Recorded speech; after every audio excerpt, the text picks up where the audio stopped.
Kita telah bersama dengan Nanang Wahyudin, analis Valbury Asia Futures. Ya, terima kasih Pak Nanang telah bergabung bersama kami. Pak Nanang, bagaimana tentunya Anda melihat proyeksi transaksi emas di awal tahun ini, Pak Nanang?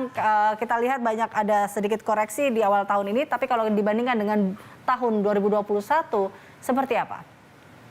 Iya, kita memang terjadi selama 2021 bahwa pergerakan harga emas sedikit terkoreksi, tapi tidak menutup semua kemungkinan karena faktor pandemi juga ada faktor dari varian baru yang muncul di akhir tahun membuat laju emas pun sedikit tertahan. Dan kalau kita ngelihat secara di perdagangan akhir tahun sendiri, dari sisi teknikal terlihat pola untuk secara mingguan ini menunjukkan pola-pola untuk mencoba testing level high kembali yang terjadi di tahun 2021. Dan diperkirakan untuk awal tahun ini harga emas kemungkinan besar akan mencoba menjajaki kembali area kisaran 1840 sampai dengan 1870. Dan walaupun kita lihat tantangan yang cukup berat bagi harga emas adalah serangkaian data ekonomi yang perlu diperhatikan dalam pekan ini, yaitu data November maupun juga FOMC minute dan kemungkinan data ISM manufaktur, kemungkinan besar ini akan menjadi sebuah hal yang menjadi sebuah batu sandungan bagi harga emas untuk coba melampaui level high yang terjadi pada perdagangan hari akhir pekan yang lalu, tepatnya di 1830. Dan kalau saya melihat dari sisi teknikal masih akan coba untuk mengalami penguatan, dan walaupun ada potensi untuk melemah, tapi itu harus melewati ataupun ada sebuah support yang perlu diperhatikan ada di 1815. Dan kalau kita lihat itu pun juga sebuah momentum yang kemungkinan besar akan menjadi koreksi yang lebih dalam menuju area di target pekan ini. Untuk indeks dolar sendiri kemungkinan berada di 9470 dan berpotensi membuat nilai harga emas pun kemungkinan besar akan berada di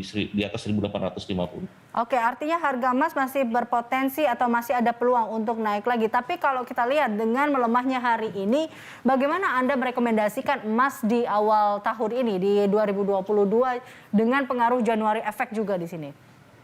Iya, kita memang emas harga ini mengalami penguatan dalam 3 pekan terakhir. Hal yang wajar ketika memasuki hari ke pekan keempat ini sedikit koreksi di awal perdagangan, khususnya di awal tahun ini itu ada hal yang umum. Dan kalau kita lihat potensi dari sisi faktor dari fundamental sendiri, kita lihat perburuan terhadap aset-aset berisiko pun kembali meningkat ketika pasar sudah tidak merasa khawatir terhadap Omikron. Walaupun kita lihat fatalisasi terhadap jumlah yang terkena tidak begitu fatal, tapi kita lihat penyebaran cukup cepat ini menjadi sebuah kekhawatiran baru. Dan faktor yang lain adalah pasar pun melihat bahwa langkah-langkah kebijakan dari Pak tapering yang akan berakhir di bulan Maret, lalu kenaikan. Pak Nanang, kita juga lihat terkait dengan CPO. Nah, bagaimana Anda merekomendasikan CPO di awal tahun ini, Pak Nanang? Ya, kita memang potensi harga CPO sendiri masih mengikuti bagaimana pergerakan dari minyak dunia yang saat ini masih cenderung bertahan di area 75, 77, karena mungkin kita bisa melihat faktor dari eksternalnya, yaitu bagaimana OPEC menyikapi kondisi yang terjadi saat ini. Omikron sendiri membuat ataupun di akhir tahun Omikron menjadi sebuah hambatan bagi OPEC sendiri mengambil sebuah keputusan apakah akan adanya penambahan kuota dari 400.000 barel per hari secara bertahap atau ada penambahan kembali.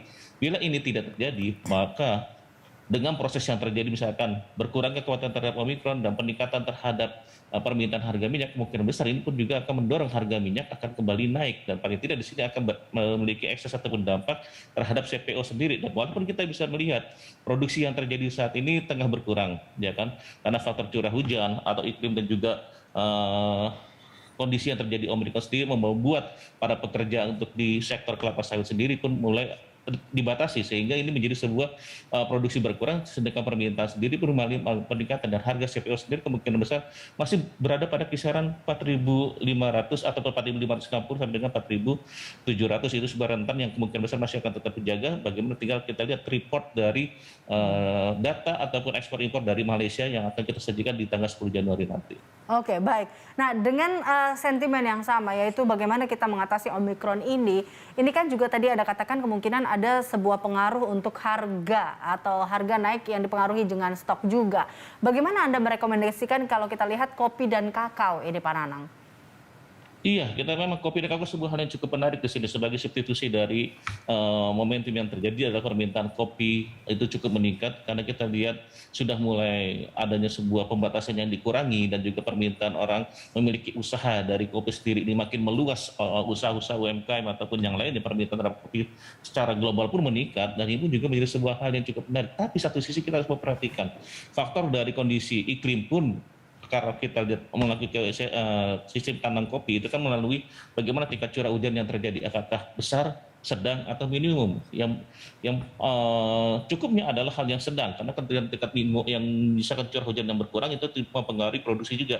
Hal yang cukup besar jika curah hujan cukup tinggi itu pun juga akan membuat produksi juga akan berkurang. Jadi kita lihat memang faktor dari iklim juga mempengaruhi bagaimana produktivitas dari harga kopi sendiri, dan walaupun kita lihat potensi harga kopi masih terus akan bergerak naik, sedangkan untuk kakao sendiri kemarin sempat terkoreksi dan pada pagi hari ini ataupun sesi awal tahun ini akan berpotensi untuk mengalami penguatan kembali untuk kakaonya.